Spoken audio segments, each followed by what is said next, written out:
Hello दोस्तों, स्वागत है आप सभी का।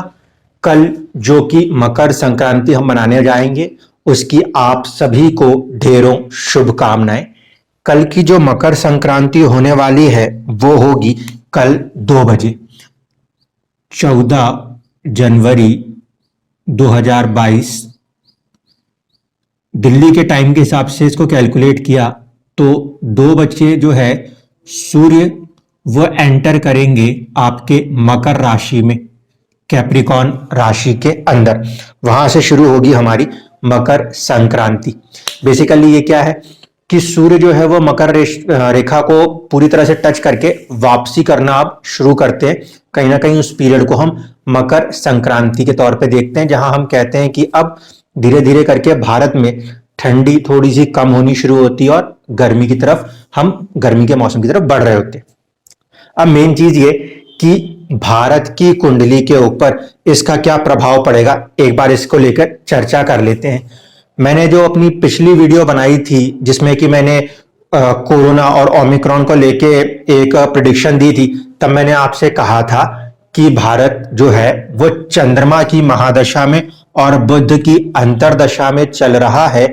इसीलिए अगर हम देखें तो लगन कुंडली से बुध हमारे सेकंड हाउस के लॉर्ड है, जिसे हम मार्केश तो कहते हैं, परंतु बुध एक सौम्य ग्रह होने के कारण वो मृत्यु नहीं दे पाते।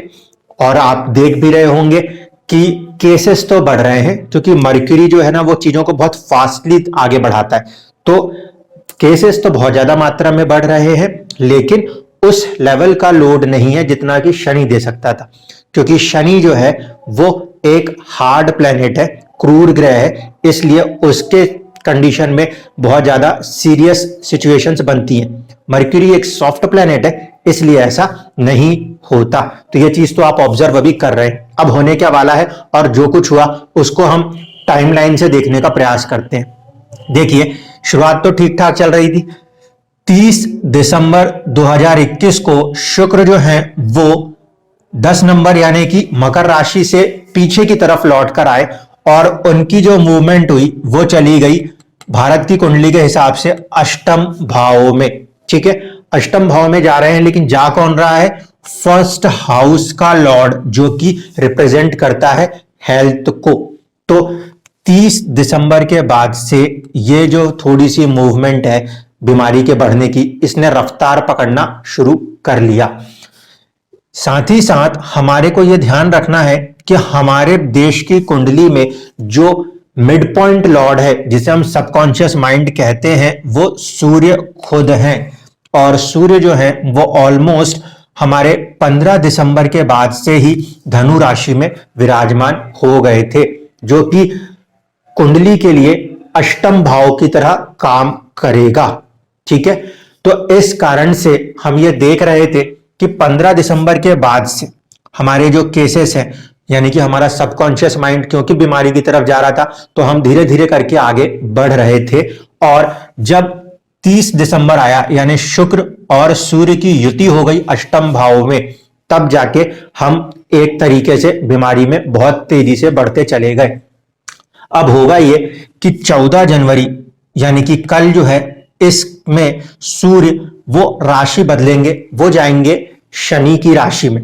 शनि की राशि में जाएंगे तो ठीक है कि शनि कारकत्व रखते हैं बीमारी का, उससे इनकार नहीं कर सकते, लेकिन इस कुंडली के अंदर शनि जो है वो योग कारक ग्रह भी होते हैं। और शनि जो है वो एक केंद्र एक त्रिकोण के स्वामी होने के कारण जब कोई ग्रह पहले तो नैसर्गिक रूप से पापी हो या क्रूर हो और उसको केंद्र का स्वामित्व भी मिल जाए, तब वो क्रूर ग्रह भी कहीं ना कहीं आपको फायदा देता है।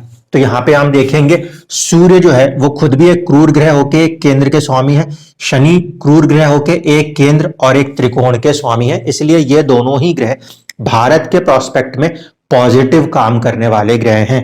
इसीलिए जब सूर्य यहां पे एंटर करेंगे, 9th हाउस रीड किया जाएगा और शत्रु क्षेत्रीय रीड किया जाएगा। लेकिन ध्यान रहे कि 2 नंबर यानी कि वृषभ लगन की कुंडली में शनि और सूर्य जो हैं वो भले ही नैसर्गिक रूप से शत्रु हों, इस लगन में वो दोनों ही मित्रवत काम करते हैं। ठीक है, इस कारण से 14 जनवरी के बाद हम धीरे धीरे देखेंगे कि हमें एक पॉजिटिव ग्रोथ दिखाई देगी। Positive growth in the sense कि हेल्थ में थोड़ा सा सुधार आना शुरू होगा। और ये चीज हम मान के चलते हैं कि सूर्य यहां पे एंटर कर रहे हैं, तो हमें ऑलमोस्ट 22 या 23 तारीख तक, 22-23 जनवरी तक के बाद इसके नतीजे कुछ हद तक दिखने शुरू होंगे। 28 जनवरी को शुक्र जो है वो भी अष्टम भाव से निकल के आगे बढ़ जाएंगे, जो कि एक्चुअल हेल्थ के लॉर्ड हैं वो। इस कारण से वहां पे हम कह सकते हैं कि 28 जनवरी के आगे जाकर हम ये देखेंगे कि केसेस के अंदर भी एक अच्छे लेवल पे गिरावट आती हुई नजर आ सकती है।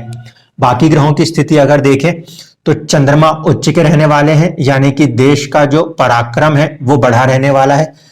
राहु और चंद्रमा की युति है, इसीलिए छल प्रपंच ये सारी परिस्थितियां बनना बहुत ज्यादा हद तक तय है। राहु लगन के साथ कनेक्टेड ही है, इस कारण से भी थोड़ी बहुत जो भावना भड़काने वाला कार्य है वह इस दरमियान चल रहा है। तकरीबन अप्रैल तक आप ये मान के चलो कि ऐसी परिस्थिति नजर आएगी।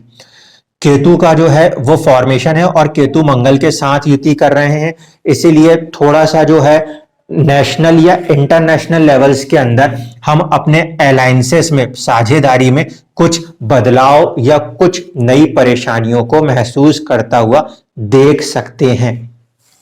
जुपिटर जो है वो रिजल्ट कर रहे हैं 10th हाउस का। ऐसी परिस्थिति में जुपिटर का एस्पेक्ट जनता के भाव पर है, धन के भाव पर है और रोग के भाव पर है। ठीक है, रोग के भाव पर होने से थोड़ा बहुत वो रोग को बढ़ाएंगे, कोई दिक्कत नहीं, लेकिन जनता के लिए और देश का जो धन का लाभ है उस परिस्थिति के लिए हम यहाँ पे जुपिटर को पॉजिटिव तौर पे देख सकते हैं। ठीक है, साथ ही साथ सबसे बड़ी चीज कि 3 ग्रहों की युति वृषभ लगन के अंदर यहाँ पे बनती हुई दिखती है, शनि, बुध और सूर्य की। ये पॉजिटिव ग्रोथ हमें देगी। किस मामले में? इंडिया की छवि यहाँ पे कुछ ज्यादा बेटर होती हुई हमें नजर आएगी।